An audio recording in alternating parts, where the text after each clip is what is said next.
પોરબંદર નગરપાલિકાની ઘોર બેદરકારી સામે આવી છે। ચોપાટીના જોખમી રસ્તા પર અવરજવર ચાલુ રાખવામાં આવી હતી। સમુદ્રના ભારે મોજાના કારણે રસ્તો પણ તૂટી ગયો છે। તૂટેલો રસ્તો ગમે ત્યારે ધસી પડે તેવી સ્થિતિ જોવા મળી રહી છે। રસ્તા પર મોટી મોટી તિરાડો પડેલી પણ જોવા મળી હતી। રસ્તા પર અવરજવર પર પ્રતિબંધ હજી સુધી મુકાયો નથી।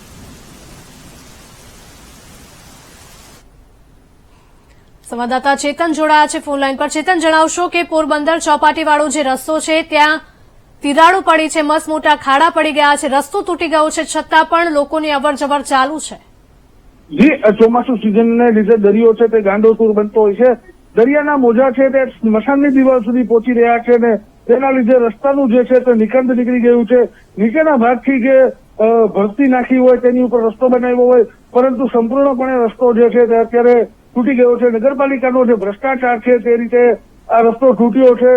ક્યાંક પોરબંદરમાં ચોપાટીના રસ્તાને લઈને ક્યાંક પોરબંદરમાં પણ સાગઠિયા સાબિત થાય તેવી સ્થિતિનું નિર્માણ થયું છે। રસ્તો બંધ કરવામાં નથી આવ્યો અને રસ્તા ઉપર લોકોની અવરજવર પણ ચાલુ છે। ક્યાંક મોટી જાનહાનિના સમાચાર મળે તેવી શક્યતા છે। જી ચેતન, આભાર।